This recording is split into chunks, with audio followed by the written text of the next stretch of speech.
Hello, this is Richard C. Wilson with the Family Office Club, and today we have a member spotlight video with S.L. Vander Zanden, who is a CPA and co-founder and managing principal and CEO of CapRock Real Estate. In 2008, at the depth of the great financial crisis, to act as a court-appointed receiver and manager for special servicers of defaulted CMB assets, today the firm focuses on implementing high-touch asset management execution of business plans for 1.5 million square foot private investor-owned retail properties. So welcome to the Member Spotlight video here, SL. Thanks, Richard. Great, and I want to start out with a one-liner on really what your firm does. I read off your bio and some of the backgrounds. People know you have that deep special servicer experience, which if people don't know, it means you've dealt with workout situations, you've dealt probably with banks taking over assets, you've dealt with assessing situations where things went sideways unexpectedly, which, you know, since we saw each other last has become a more important skill set in the world. But if you want to share kind of the one sentence kind of description of really what CapRock is all about and what you're focused on as a firm, I think that'd be great to share. Okay. So CapRock is a vertically integrated firm, 12 years experience, 5.2 million feet of commercial real estate that we've managed and many times turned around during that time frame. We developed a contrarian view regarding retail real estate and now focus on acquisitions of assets with Amazon-resistant tenants and long-term growth dynamics. Okay, great. So let's unpack that a little bit. Amazon resistant is a word that we talked about at one of our investor summits last year that you were at. I remember talking about that on stage and digging into that a little bit. And one of the investors on stage liked that term that you used because the herd mentality is that, oh, you know, retail, you know, the Bed Bath & Beyond, the Sears of the world are getting killed. So how do you invest in retail? What are some examples of Amazon-resistant businesses that are kind of classic go-tos that you look to for like anchors or tenants within a retail shopping center? So from a category standpoint, we do it like this. We talk about food, fitness, fun, medical, entertainment, and service providers. So as I like to say, anything that you can't put in a box and ship, you know, is pretty resistant to takeover by Amazon, but they're creative people, and who knows what will ultimately happen.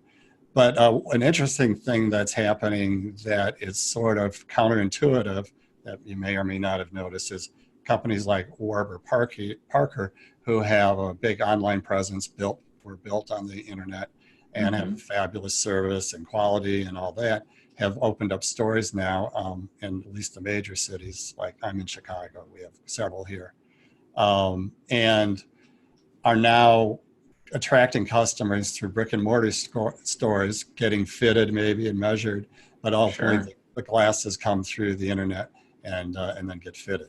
So another, obviously Amazon has stores. So there's plenty of other examples of this reverse migration of retail out of the internet into brick and mortar. So it's a very dynamic situation.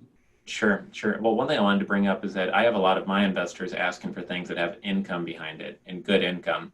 And if you go with where millions of other private investors are flooding into assets, it kind of beats down the income because the cap rates get lower and then, you know, it's producing less cash. So what is kind of an expectation set for what you would think is a moderate risk or a relatively low risk retail center investment? What's the cash flow range that you're seeing? Because there's probably a lot of people listening to this who are familiar with multifamily or office park cash flows or self-storage maybe, but they don't know for the deals that you guys look at what that income looks like. Right.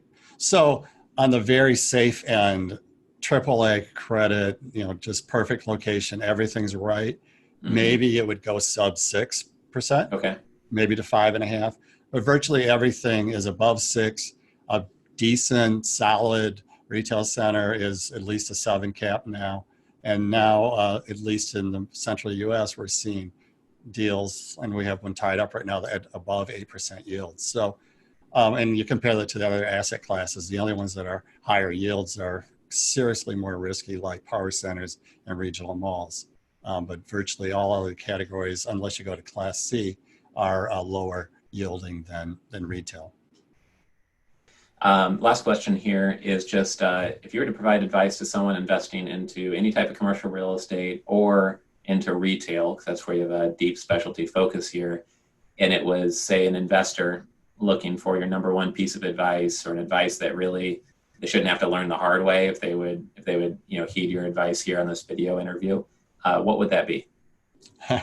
My number one piece of advice would be to find a truly experienced professional advisor or sponsor or partner to guide you through the process, because there's so many places that you can trip up, and it takes a long time. It's just trial and error, and to build that knowledge and the experience to know where to look to find the problems. Right. Yeah, no, I'm glad that you brought that up because there's like 500 little nuances to any business. Yeah.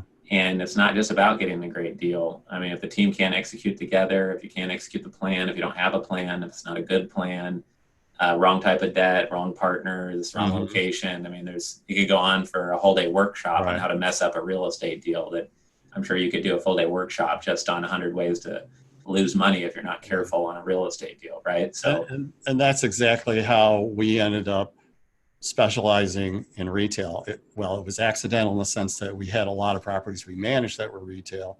And then over time, because we were working with distress, we worked out a lot of those issues and realized that we liked the asset. We liked working with that style of tenant, the way the leases work, the maintenance requirements of the assets. So they're not as complex as an office building or capital intensive, but you also get a relatively high yield for them. So right. We specifically then decided to focus on retail, and then specifically decided to focus on strip centers that have the kind of tenants I've discussed, the Amazon resistant.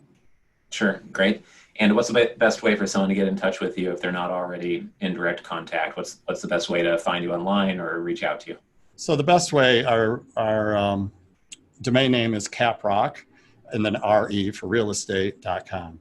And all my information's there, bio, about all the aspects of the firm, because we do have management and leasing and sales too that help support the assets we buy.